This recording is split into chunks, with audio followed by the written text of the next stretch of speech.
Hello, everyone, and welcome to this special edition of ETC3 TV. I'm Christy Lindstrom. Today's program is entitled Your Mental Health Matters. It's okay to not be okay. We're live on ETC and also broadcasting live on the Fannin County Family Connection Facebook page. This program is part of a larger mental health awareness campaign across our communities. It is the program or the initiative of Fannin County Family Connection and many supporting organizations, including the Blue Ridge Community Theater, the Fannin County Division of Family and Children's Services, Fannin County Public Library, Highland Rivers Health, the North Georgia Autism Foundation, North Georgia Mountain Crisis Network, and the Craddock Center. According to statistics, 1 in 5 American adults is diagnosed or has a diagnosable mental health condition in any given year. And the purpose of this program and this campaign is to let you know that you are not alone in your struggle. And this program airs the third Thursday of each month at 3 o'clock right here on ETC3 TV.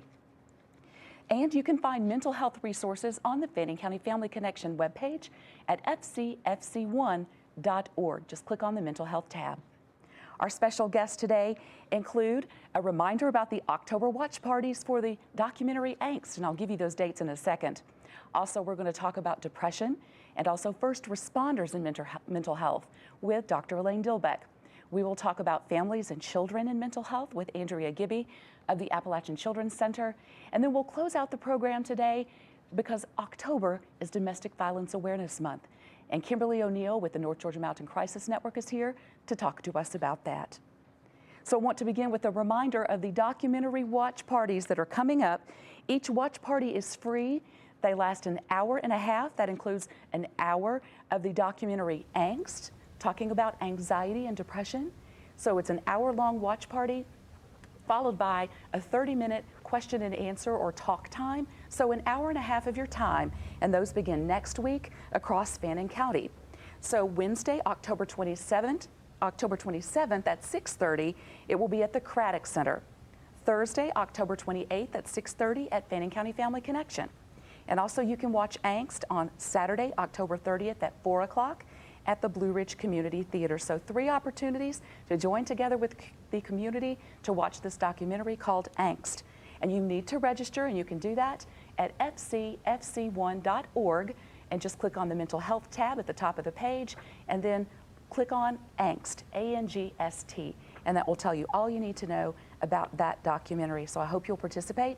And also, if you can't join with the community to watch in any of those 3 watch parties, you can watch virtually. So there's an option on that webpage to tell you how you can watch from the comfort of your home. Now, October is National Depression and Mental Health Screening Month. And my special guest today is Dr. Elaine Dilbeck. You are no stranger to this program or to the programs that I host here at ETC. That's right. Dr. Dilbeck, thank you for being here today. Thank you for having me. And I want to begin today because you are sort of changing your practice model. You have practiced with other organizations, and you were beginning to step out on your own into private practice. Can you tell me a little bit about that? Yes, the support has been overwhelming. I've been asked many times to step out on my own. The door has been open for me to have the availability to do that, and it was offered to me. So starting soon, I am accepting new patients or new clients to come for therapy, and I'll be located in McCaysville. So if you have been treated by Dr. Dilbeck at another organization, now she's stepping out, we'll just say stepping out in faith on your own to open your own practice. I know that can be scary when you've been part of a larger organization, so maybe you'll have some kinks to work out and scheduling and things like that that perhaps may have been done for you. Maybe you'll be doing that for a while by yourself. Yes. Or taking on a team, but you'll be in McCaysville. And what is the range of services that you offer there?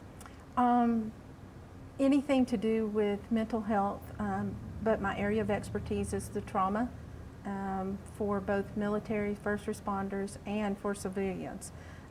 Anything trauma related, and I'm one of the few people that actually specializes in what's called conversion disorder, which is could be a whole segment within itself. Okay. But it is a trauma. It is also trauma based, complicated grief, and just overall support. And so it's Dilbeck Counseling and Education. And so how does one find you if they need to schedule some time with you?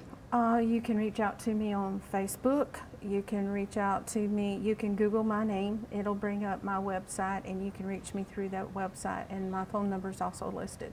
And also, you have a grief, or maybe not grief, but a session that you offer that's free. Right? Yes, Tell me about that. It is a trauma support group that is actually based in education and understanding how the brain works, how trauma affects our brain, how it affects our bodies. And it gives people an opportunity to, once they start understanding about themselves, that they can share their stories if they would like to. If not, they can just keep learning. But it is the group cohesiveness of supporting one another, understanding where one another is coming from.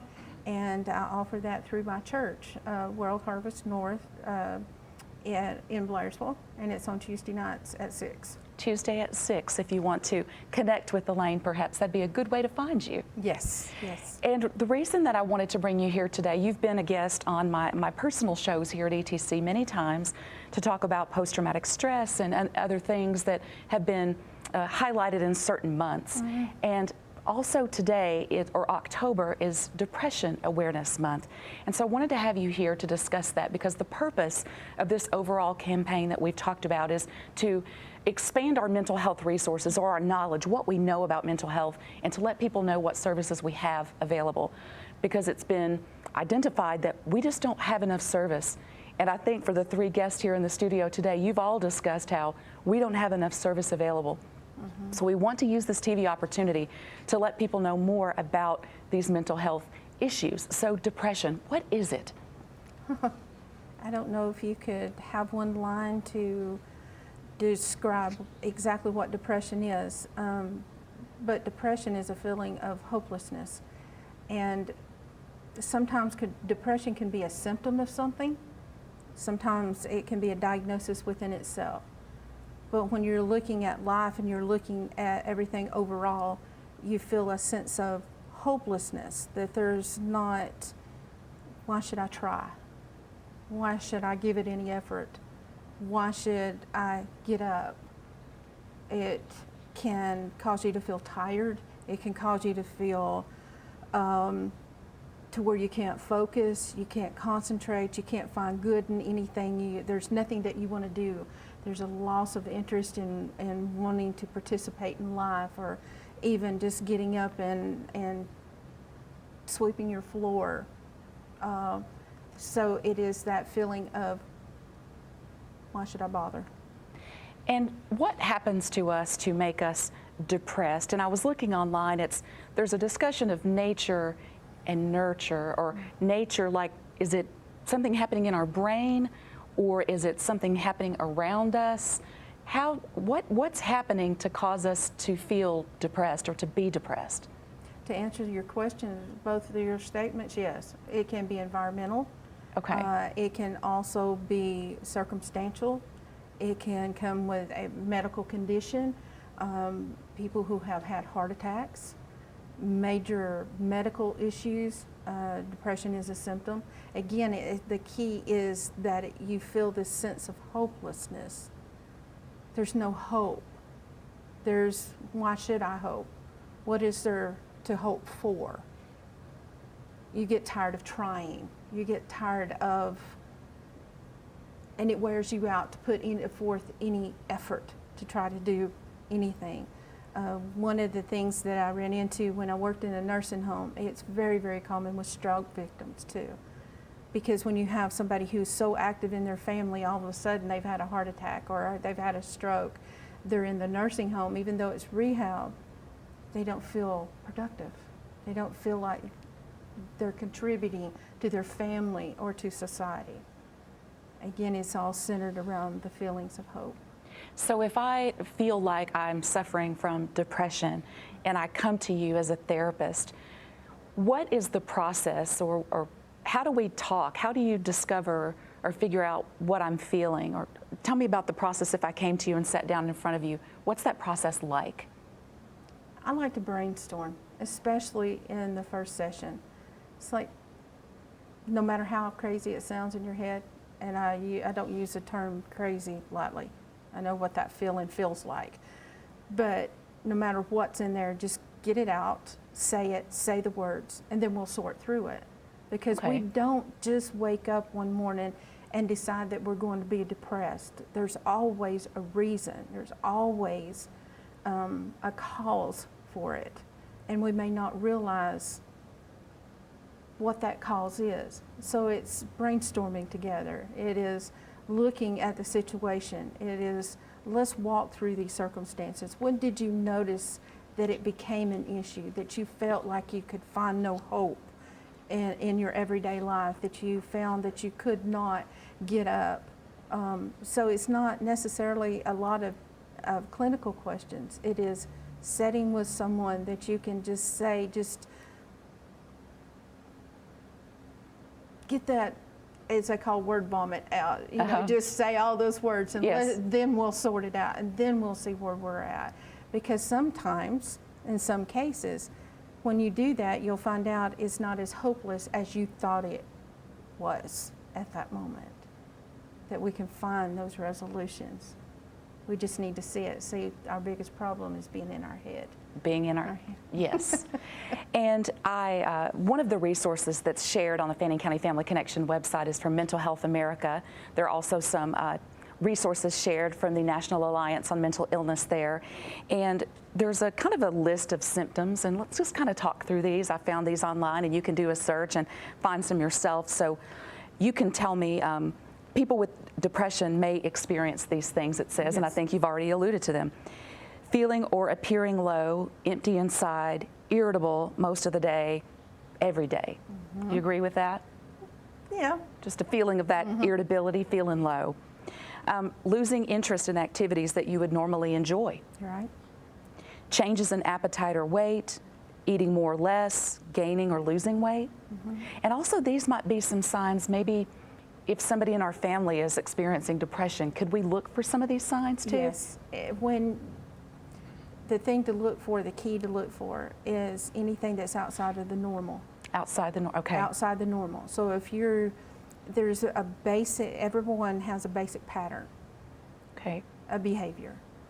And the people around them that are around them all the time know that basic pattern. Okay. And they can be an increase or decrease. But when it's something significant, then you need to pay attention. Okay.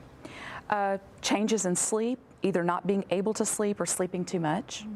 Changes in activity, feeling restless inside, feeling sluggish. Feeling exhausted even when you seem to be getting enough sleep.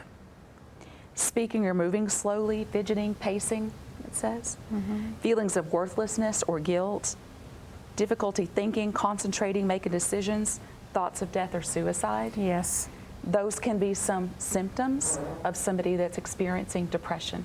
Your overall thoughts just on that list. Is that a good list, or what do you think? Yeah, it's a basic list.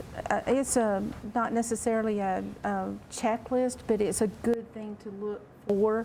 Right. And again, the key is looking outside of the ordinary. What is outside of their ordinary pattern? Like, and I realize we're talking about depression, but let's take suicide for just a moment. Everyone at some point, or most everyone, has had a thought of, what purpose do I serve? Do I really need to be here? What's the point of life? Doesn't mean we would act on it, but that thought crosses our mind. We may or may not express that. So when you have someone that is going into that depression or into the height of that depression, and they're talking about not wanting to be here, pay attention. Don't react yet, but pay attention. When people get to that point of starting to say, you know, if anything happens to me, I want you to have this. If anything was to happen to me, this is where I want to be buried. I want these songs sung. I want you to, this is what I want you to do at my funeral. Anything where they were not talking about these things before, start paying attention, all right? Because when someone takes their life, when they're that depressed, they'll start out talking that way. And what we have as a society a tendency to do is dismiss and say, oh, don't talk that way, don't talk that way, when we really need to be listening. And right before they make that ultimate decision to take their life, they will become happy. And we think that they are okay, that they're in a good place. And then the next thing we know, we hear that they've went that ultimate step. So what we've got to pay attention to is that sudden change in behavior, the sudden change in what they're saying, how that they're saying it, wanting to give away things, talking about death, and watching and monitoring that pattern. And don't take because their behavior's suddenly shifted and they're more positive and they're making future plans, and then they take their life. Pay attention to the outside of the ordinary for them and encourage them to get help. And we started just about what it is and how we come to you to seek help as a therapist. So you sit and let us, as you said, do the word vomit. We just talk about it. We get all the stuff out and you sort of deduce from what we're saying what you think is happening. So if someone is diagnosed with depression, what do we do about it? Tell me what happens once that diagnosis is made. Well, it depends on the intensity, the duration of the depression. When medication's needed, yes, it's needed. But don't just use medication. Do the therapy. Find out the root cause. Find out where it's coming from and understanding how you got to that point. And then as you work through therapy, then you will learn the coping skills that you need so that when you have those moments, you won't stay in those moments. Right. And I want to switch just a moment to a topic that we mentioned to open the show, is that you also have a training and counseling and educational piece of your practice for yourself that is about first responders and mental health. Why did you feel that it was necessary to branch your practice out into the area of first responders? What were you finding and why did you do this? Oh, wow. That's probably also another show in itself. That's another show within itself.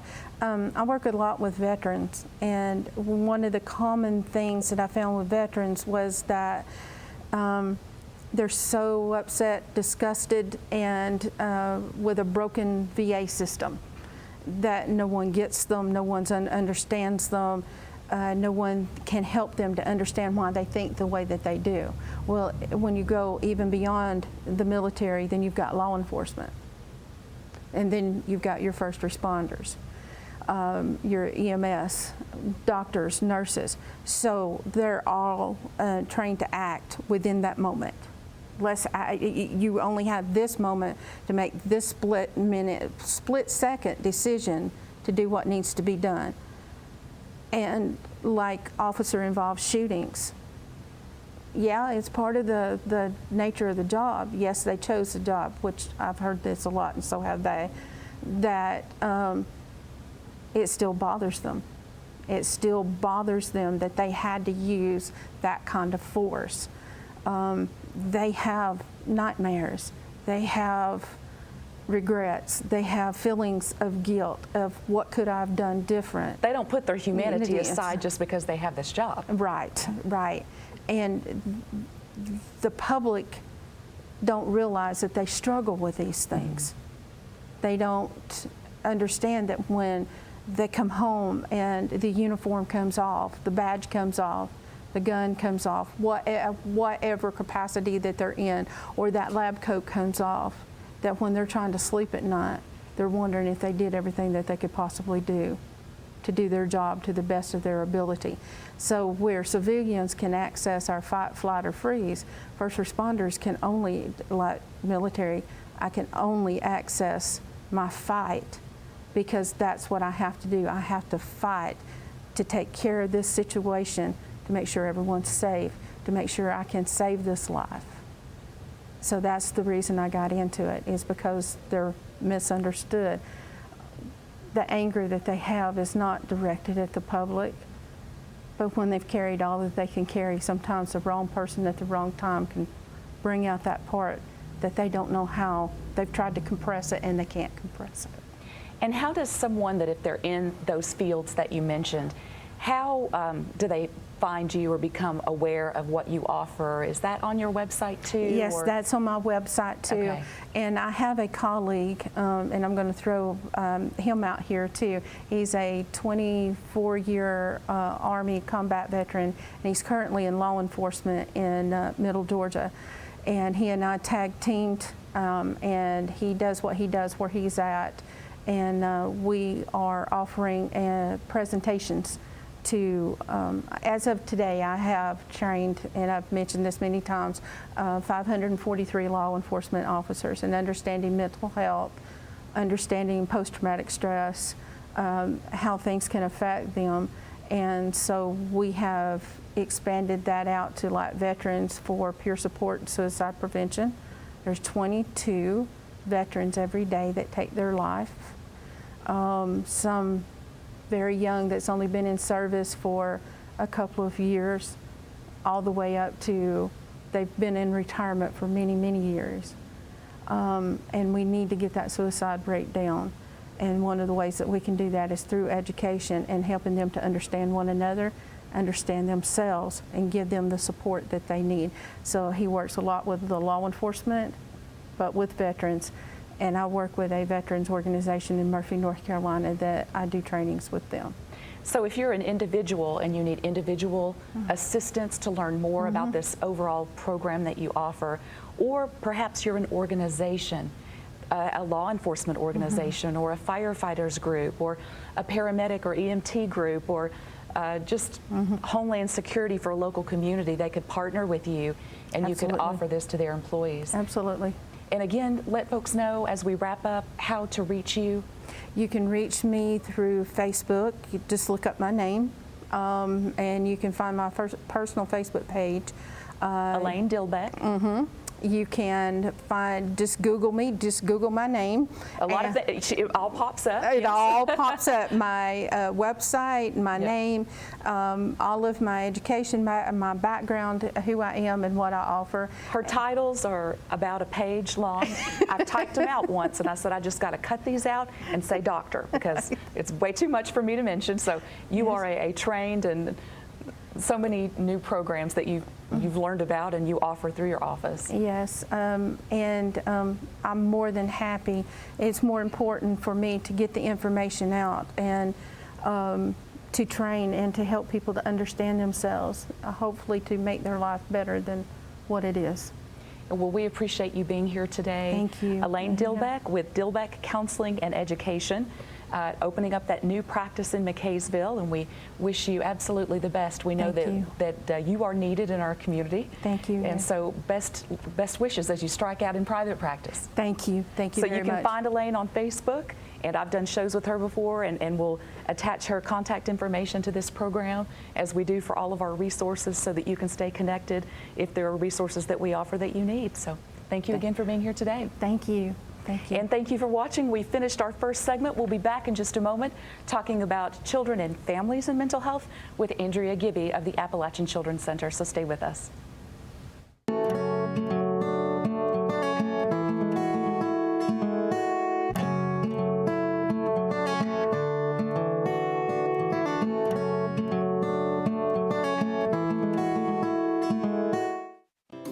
Whether you're in the mood for chicken strips, a delicious burger, our classic banana split, or an upside-down thick blizzard treat, we've got you covered. Hot and fresh food every day, every time. And delicious DQ soft serve make the perfect pair at your favorite place. Not fast food, fan food fast. Your Blue Ridge, Ellijay, and Jasper Dairy Queens are your meet, eat, and treat headquarters. Thank you for choosing DQ. How may I serve you? This country was built on self-reliance. Our fathers and grandfathers knew when something was broken, they should know how to fix it. Here at Luttrell's Hardware, we believe in the old-fashioned way. We believe you shouldn't have to drive out of town, and you darn sure shouldn't have to do it twice.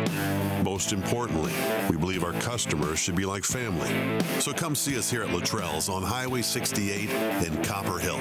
Let's roll up our sleeves and make this country great again.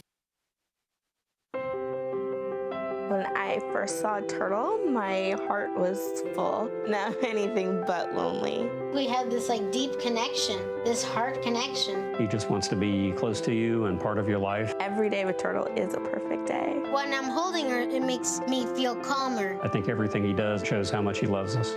When we adopt a shelter pet, we discover they're a little bit of a lot of things. But they're all pure love. When the power goes out, your life is disrupted. Heat, air conditioning, refrigeration, phones, all gone. Want to take back control? A Generac home standby generator protects your home against power outages every second of every day, all year long, automatically, whether you're home or away. Control your power, control your life with a Generac home standby generator.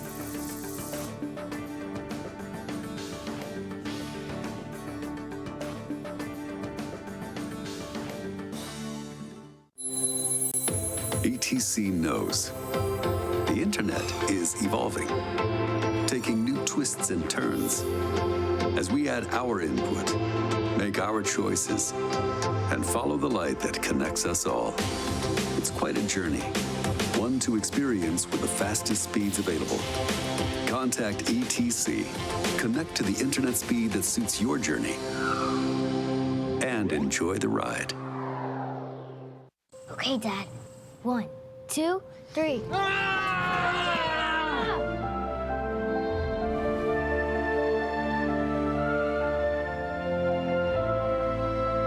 saved me. Dad? Are you okay? I'm fine, dear. Your hero needs you now, and AARP is here to help. Find the care guides you need at aarp.org/caregiving.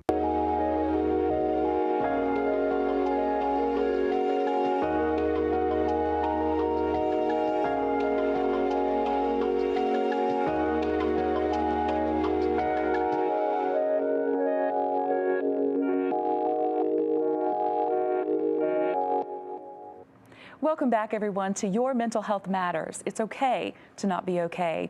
I'm Christy Lindstrom, and I'm proud to be here on behalf of Fannin County Family Connection and other supporting organizations that are part of a larger mental health awareness campaign in Fannin County. Continuing our discussion today with Andrea Gibby. She is the Executive Director of the Appalachian Children's Center. Welcome to the show. Thank you for having me. You have been on ETC many times with your telethon and also other programs to talk about the ACC. Just kind of in a nutshell, because this is an educational opportunity, what is the ACC? So the ACC is an organization that is, a child advocacy center. We're a specialty clinic that works primarily with children who have experienced trauma from abuse, sexual abuse, physical abuse, neglect, and really any kind of trauma that children may experience from 18 years of age and below. And so does one need a referral to come there to receive service from you? Well, technically, yes. So there's two parts of our house. So on the one hand, all child advocacy centers work with law enforcement, DFACS, the DA's office. When there is a referral that comes in from them, we do what's called a forensic interview. And then from the forensic interview, a referral may be made for therapy services, or outside, specifically for therapy, anybody can call in and make a referral or self-refer. So a twofold organization. Yes. And you do so many things there. It's taken me a long time to wrap my brain about all of the things to be able to speak about what you do there. If someone just wants to receive those therapy type services or other services, tell me about the services that you have. Sure. So primarily we're a clinical group. So much like Dr. Dilbeck, we work with people in the realm of therapy, but we focus on children and children's mental health, and then pull in the family that goes with that. So we have individual and family therapy. We do parent training, either in group or intensive parent training sometimes. We are a resource center. We are an advocacy group. So for instance, if children are going to court, we may go with them to offer supportive services. A friendly, familiar face. Yes. And it's so needed because children adults get scared of court, for heaven's sake. So children are definitely going to get scared. And where are you located if somebody's never heard of the Appalachian Children's Center before? Right down the street. So we're at 293 Progress Road, and it's easy to find us. A lot of people, if you don't know who we are, sometimes people think that we're a daycare. So we get a lot of those phone calls. But we just serve children. All of the therapists that work with me, so there's 4 therapists that are full-time. We have a clinical director. They're all trained exclusively in child trauma, child welfare, child development, and we make sure that everything that we do at our center is research-based, that it is serving the kid that we need to serve, because we don't believe that children need to stay in therapy 100 years. Though if there's multiple kind of traumas, it may take a long time. So we can serve children, sometimes the little bitties, sometimes they just need some help with, body safety and understanding how to keep themselves safe. When you go and progress on up further, depending on what has happened to a child or their family, we can do any number of things. And some of our therapists have most recently trained in yoga for kids with trauma. They're doing some play therapy stuff now and sand tray. It's very exciting stuff that they're getting into. And I heard you and Dr. Dilbeck having a conversation prior to the show talking about how there are such differences between the needs of the adult and the child. Yes. Speak to those differences. Yes. Well, you have to remember child development primarily. So whether you have children or not, we all know that young children, 3 to 5, they're developing their communication skills. If they're delayed, that presents complicating factors, not difficult, but it just changes the way we work with them. So you think of development in school. So you present a different way of treating kids when they're younger as opposed to in middle school or in high school. And then we just kind of work with kids. Adults have an easier time of sitting still. Well, not all. I don't sit still well either, actually. So, but the little bitties can't sit still, and so we have to remember that, and we have to craft therapy around those and meet people where they are, really. And how has the pandemic impacted how you provide service to your clients there? Yeah, that's a great topic of conversation, and I could just go on and on and on. So from a practical standpoint, the pandemic obviously made everybody stay home, and we're still kind of staying away from each other. For our organization and the people we serve, we were pushed to use technology more. Some of our folks, have trouble with transportation, or they have limited funding, and so being able to serve them via technology has been a real success story for us, because then we can meet them where they are. So now we kind of have a hybrid. It is important to see people face to face, but we're able now to provide therapy virtually. Sometimes with the little bitties, even we may work with the families more on life skills, or how the adults can work with the kids if we have to see them online. So those are sort of the practical aspects. There's a lot of stress and anxiety over the last year. So we've seen an uptick in suicidal thoughts and ideation, and definitely higher anxiety around that. I think, and I want to be careful, because last year was difficult for a lot of people. But if you look at some of the research, over the last 7 years, there has been an increase in suicidal ideation among teenagers specifically, and girls most specifically. Sometimes that has to do with boys don't report as much, but it's concerning for those of us in the field, because last year increased exponentially, actually.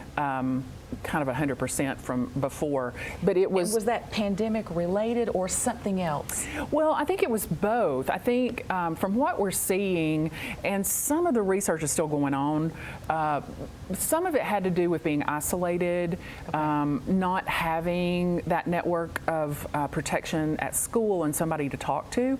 And then if you're a vulnerable child who is already experiencing trauma of some kind, and then you're already also isolated, then that is going to increase your vulnerability and your trauma as well. So then that's going to increase more of the behaviors that we see that go along with children who need additional help. Now, do you ever have, does your organization or any of your therapists or your professionals there, do they go out into the community to offer service, or is it people, they come to you for therapy? What's that model like for you? Yeah, that's a great question. We do both. So we have therapists that just work in the center, but we also have some that go into the community. I stole somebody years ago that used to be a DFACS worker, and she's extremely comfortable in the community and loves it. That's her model. And so we've spent several years getting her additional training in trauma. It's called Alternatives for Families, Cognitive Behavioral Therapy. It's a mouthful, but it's really for kids and their families who experience a lot of behavioral symptoms around the trauma. And really she goes into the home more, or into the school more, into the community, whereas we may see a child once a week at the center. Families who may fall into this therapeutic model, she may go into the home 2 or 3 times a week. So that's the difference. But yeah, we have we have the ability to meet people where we are. I'd love to have 1 or 2 more therapists. Where we don't have That's any space. That's a resounding thing on this program is we would love to have more. So we just want everybody to know what we have. We hope we don't exhaust all of our guests and their practices and resources. But that's the whole point, is we just don't have enough resources. That's exactly across the board. Well, and when in rural communities too, like ours, we have to pull together and look at the resources we have and then work together. Because you were all talking earlier how you can help each other, right? Exactly. That's what we do. Exactly. And I was extremely happy to meet Dr. Dilbeck, because we primarily serve children, but we pull the family in because you can't heal the child without help in the family. Sure. But sometimes the adults, have their own pressing needs and need to talk to somebody else. And so, it's always good. It's fantastic when we meet other professionals who we can send the adults to. And for somebody that comes in, and I know that you are always the face of the organization because you're out and doing the advocacy in the community, you have a real passion for this type of service. Tell me about your background and your education that brought you to this position. So I started years and years ago. I've been in this field, the larger general field, for over 30 years. My bachelor's degree is in political science, which is odd. Which you still use. Which I still use. I have many hats. Yes. I have 2 master's degrees in counseling fields. I worked in California with a missing children's agency. I worked in Seattle, Washington for Children's Hospital in one of their regional mental health clinics. And we worked with children, again, and their families who had just extreme mental health issues. And then when we came back here, I was looking around for an opportunity, and this came open. And it just speaks to my belief that we really have to help the young ones, because they're our next generation. And if we can help them become resilient, if we can help them to work through their crisis and their trauma in a way that they can be successful and feel good about themselves, then they are the next group that are, then we don't have to worry about them. Then they can lead. And I just feel so strongly about that, because if we don't do it, who's going to do it, and who's going to help them become successful? So, you know, I love this community. I'm so happy I found this community. Fannin, Gilmer, and Pickens, they are so giving and gracious to children's causes, and I can put out a notice that we need drinks, and they will show up on my door, or somebody needs clothing, or somebody needs gas, and it'll happen. You know, the community makes it happen, so I'm very thankful. Well, and that was going to be one of my final questions to wrap up our time together, is what do you need from the community? Because I know that you have needs, and budgets don't go on forever. You know, there's only so much money that comes into an organization. What are your needs? And as we move toward the end of the year, people are thinking about charitable giving. How could they help you there at the ACC? Well, a number of ways. I mean, obviously, we do not turn down money. However, we also love, you know, some of our families don't have enough to eat, and so when they come, if we have snacks for the kids, if we have drinks for the kids, sometimes the families need coats or clothing, sometimes they need extra food. You know, we're getting to the point in the holidays where kids are going to be home from school and there's not going to be enough food to eat. And so any number of things like that, we're able to, you know, help supplement anything. So, you know, I usually say to anybody, to the community, if you are more comfortable bringing paper towels, we go through paper products like crazy. You know, there's a lot of crying at our center. So tissue and, you know, paper towels and toilet paper, that's less things that I have to purchase out of funds, and then that leaves additional money for other things that we need to do. So there's any number of ways that people can help. So paper goods and food and drinks and groceries for families, or coats or whatever, the list goes on and on. So how would they reach you to find out specifically if what they're thinking is something that you need? Sure. You can call, so the Appalachian Children's Center, 706-273-2225. We're on Facebook, we're on Instagram, we have a website. You can reach us, you can message us, you can, you know, any number of ways. And all the ways. All the ways. Anybody that answers the phone at our center can help, and we can get you more information if you need it, for sure. Well, thank you for being here today. Thank you for having me. And I appreciate what you provide to the community, and you're just always a wealth of knowledge and energy, and I don't know how you do all the things, and as I won't say anything more, but that you do wear a lot of hats, and so thank you for what you do for children and families through the ACC. Thanks for having me, I appreciate it. Thank you. And we're going to take another break, and when we come back, we will be joined by Kimberly O'Neill with the North Georgia Mountain Crisis Network, so stay with us.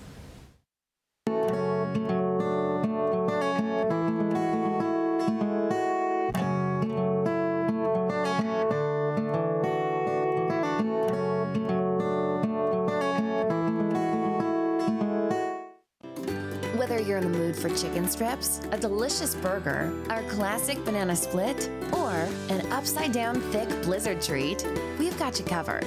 Hot and fresh food every day, every time, and delicious DQ soft serve make the perfect pair at your favorite place. Not fast food, fan food fast. Your Blue Ridge, Ellijay, and Jasper Dairy Queens are your meet, eat, and treat headquarters. Thank you for choosing DQ. How may I serve you? This country was built on self-reliance. Our fathers and grandfathers knew when something was broken, they should know how to fix it. Here at Luttrell's Hardware, we believe in the old-fashioned way. We believe you shouldn't have to drive out of town, and you darn sure shouldn't have to do it twice. Most importantly, we believe our customers should be like family. So come see us here at Luttrell's on Highway 68 in Copper Hill. Let's roll up our sleeves and make this country great again. When I first saw a turtle, my heart was full. Now anything but lonely. We have this deep connection, this heart connection. He just wants to be close to you and part of your life. Every day with Turtle is a perfect day. When I'm holding her, it makes me feel calmer. I think everything he does shows how much he loves us. When we adopt a shelter pet, we discover they're a little bit of a lot of things, but they're all pure love. When the power goes out, your life is disrupted. Heat, air conditioning, refrigeration, phones, all gone. Want to take back control? A Generac home standby generator protects your home against power outages every second of every day, all year long, automatically, whether you're home or away. Control your power, control your life with a Generac home standby generator.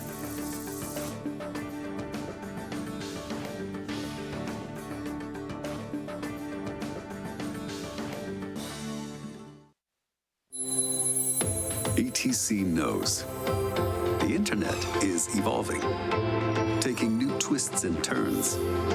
As we add our input, make our choices, and follow the light that connects us all. It's quite a journey, one to experience with the fastest speeds available. Contact ETC. Connect to the internet speed that suits your journey, and enjoy the ride. Okay, Dad. 1, 2, 3. You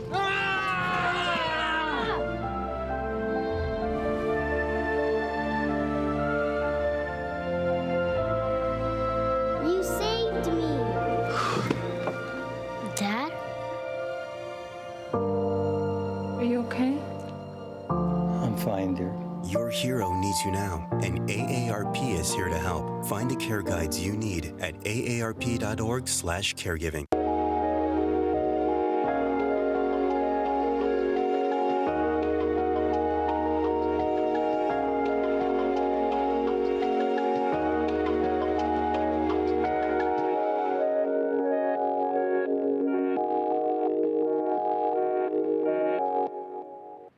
Welcome back, everyone, to this new edition of Your Mental Health Matters. It's okay to not be okay. Here on ETC3 TV as well, we are live on the Fannin County Family Connection Facebook page. October is Domestic Violence Awareness Month, and Kimberly O'Neill is here today. You are the Executive Director of the North Georgia Mountain Crisis Network. Thank you for being on the show today. Thank you for having me. If someone is not aware of the North Georgia Mountain Crisis Network, tell me what services that you provide. We provide a range of services. Advocacy is our specialty for victims. We advocate for them through the community, whatever their need may be, whether it may be medical or legal. We provide household reestablishment. We have a 30-day emergency shelter located in Fannin County. We do take our clients through the process of the TPO legal advocacy. We do referrals and community linkage to provide that full circle of care for our clients, because we can never do everything on our own. It takes a village. And as I've mentioned, your organization, the North Georgia Mountain Crisis Network, is part of this overall mental health awareness campaign in Fannin. Why was it important for you to have a seat at the table with this discussion? One of the main needs for our victims is mental health, and there just are not enough resources here for us. They need a vast range of mental health. It may be something simple, such as learning coping skills, or they may have a true psychiatric diagnosis that needs more attention, and we just don't have enough resources in this area. And regarding the services that she provides, you mentioned many of them, but boy, the list is so long. Yes. So listen to these resources. I'll read them from a presentation that I had the opportunity to hear recently that she did. So core services of North Georgia Mountain Crisis Network is that crisis hotline. Yes. Is there a number that we call if we need your crisis hotline? Yes, you can call 706-632-8400, and we're available 24 hours a day, 7 days a week, 365 a year. Perfect. So the crisis hotline, 24-hour crisis intervention through that line? Yes, and we can respond to emergency rooms, whether it be domestic violence victims or sexual assault victims. Safety planning? Yes. Safety planning is key. That empowers our clients to know there is a pathway to safety for them, and to inform them of things they're not familiar with, such as someone being able to track them through their cell phone. Okay. Emergency safe shelter? Yes, we have a 12-bed certified shelter. We also utilize hotels, and we're part of a Georgia State network, so we can refer to other safe shelters. The Sexual Assault Crisis Intervention and Support. Yes, we make availability for forensic medical exams for those who have been sexually assaulted. You mentioned the forensic medical exam, medical accompaniment?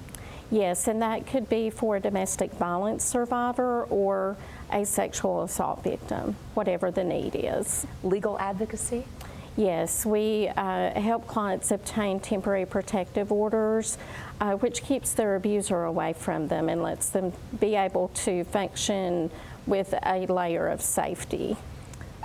Linkages with community agencies. We have a whole resource and big family of agencies, right? We sure do. All of our children that have experienced any type of violence or trauma are referred to the Appalachian Children's Center, so we do utilize them on a regular basis. Family Connection, we contract with Georgia Mountain Health for medical services for our clients. So it's really like an interwoven family. As the more that I hear from individuals who've sat here in this chair, we need to work together, right? Yes, absolutely. And so the column continues with, you provide emotional support to individuals coming to your location. You follow up with them, making sure that they have the service they need. Yes. Counseling and support groups. Yes, we do.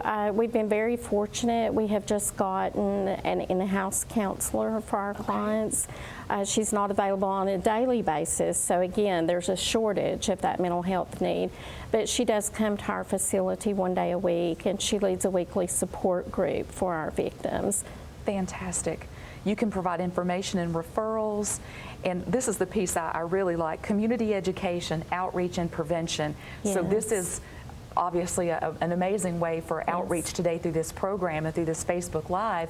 But tell me about if there's an organization watching that thinks that, you know, maybe they don't have this need immediately in their organization, but we could have our lives touched by it in the future. You can go out and talk to employees about domestic violence and other issues, right? To be part of prevention. Sure. And a lot of our prevention happens through the schools. We do tablings and educational events in the schools. In the night schools, we talk to faith-based organizations, civic organizations. We have several presentations to choose from that would be suitable for kindergarten through elderly. Okay. And I know about that outreach. Part of this initiative's outreach is those Angst documentaries. Yes. You have decided to show that documentary inside your organization, right? Yes, many of our clients do not want to be out in the public or seen for various reasons. And also I think it's really good for our staff to understand, have more of a picture into the anxiety issues. So we're offering that for all of our clients, both our shelter outreach and all of our staff and volunteers as well. Education, it never really stops, does it? No. Never stops. And then you also provide some emergency financial assistance if a client needed it, but household establishment assistance. Tell me about that. Many times when clients are trying to get back on their feet, it's very difficult to come up with that first month's deposit. You know, last month's rent, your electrical deposit. We help with all of those needs if they're coming straight from our emergency shelter. Our outreach clients can get assistance. Maybe they need their car insurance to enable them to continue driving to work. Just whatever the need is that enables them to become independent. And all of these services that you provide, they take money. Yes. And sometimes our budgets are depleted. Right. Is there anything that the community can do to help the North Georgia Mountain Crisis Network? Absolutely. We have 2 thrift stores that help generate a lot of income for our program, and we utilize volunteers. If you're not able to volunteer in either of those situations, you can take your gently used household items. All of the items that are sold within our thrift stores go directly back to our program to serve the victims. You can volunteer with direct service with our clients to help in that way. You can volunteer to answer our hotline. Of course, we do accept cash donations. We accept donations of household needs. We're a 12-bed certified shelter, so we use anything you would use on a daily basis in your household, just usually times 12. Sure.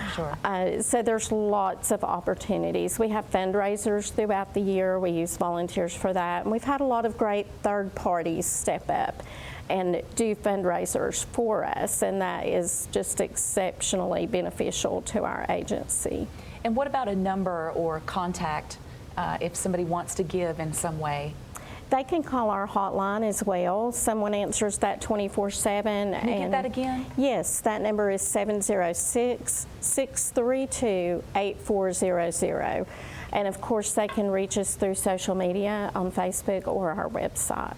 And October being Domestic Violence Awareness Month, is that what brings someone to you in most cases? Sometimes it does. Just the additional awareness that we do for the month and the fundraiser. I cannot recall having a single fundraiser since I've been with the agency that we did not create some type of contact with a victim who either didn't know that our agency existed or they were afraid to reach out. But because we were there in person and they could speak face to face, they were more comfortable reaching out. And why do you think we have a national, and I guess you just spoke to that and provided the answer about why we have this national month that focuses on domestic violence? Why do we need to have this month of opportunity to focus on this topic? And that is just a time set aside for awareness. People are just not aware. We have been here in the circuit serving Fannin, Gilmer, and Pickens for 35 years. And I run into resident citizens in the community every day who do not know that we're here. So that awareness is very important. We concentrate on a lot of activities with our youth during that month, and the youth level is where we can work to break that cycle of violence. And what kind of events have you had this month? I know we're mid-month or so. What have you done to focus awareness this month alone? We've had 3 fundraisers that have been very good for us. Our advocates have been out in the community giving presentations. We have not been in the schools yet this month due to the COVID situation. We do a lot on social media with linkages to different webinars that are geared for the general public. Not so much for our training, but to create awareness and let them know what is domestic violence, how often does that occur. And speaking of mental health, we did find in one study that we did, over half of all females who seek mental health, professional mental health, have been in some type of abusive situation during their lifetime, whether it was when they were a child or as an adult.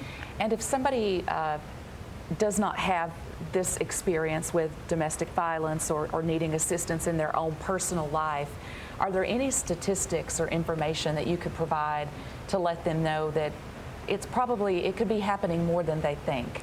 Yes, 1 in 4 women that you know are in a domestic violence situation right now. 1 in 4? Yes. 1 in 7 men are in a domestic violence relationship of some type. We do serve men, women, and children. Many people are shocked that a man can be a victim of domestic violence, but that occurs on a regular basis. It is no gender, no social economic status. Anyone can be a victim of domestic violence. So 1 in 4 women and 1 in 7 men? Yes. The numbers are too great. There should be none, but if someone is a victim, it's so wonderful to know that you and your organization is there. Yes. And how many staff are serving the numbers that come through your door, and how many do you see a year that come through North Georgia Mountain Crisis Network? We work residentially. We work on average with about 30 women per month.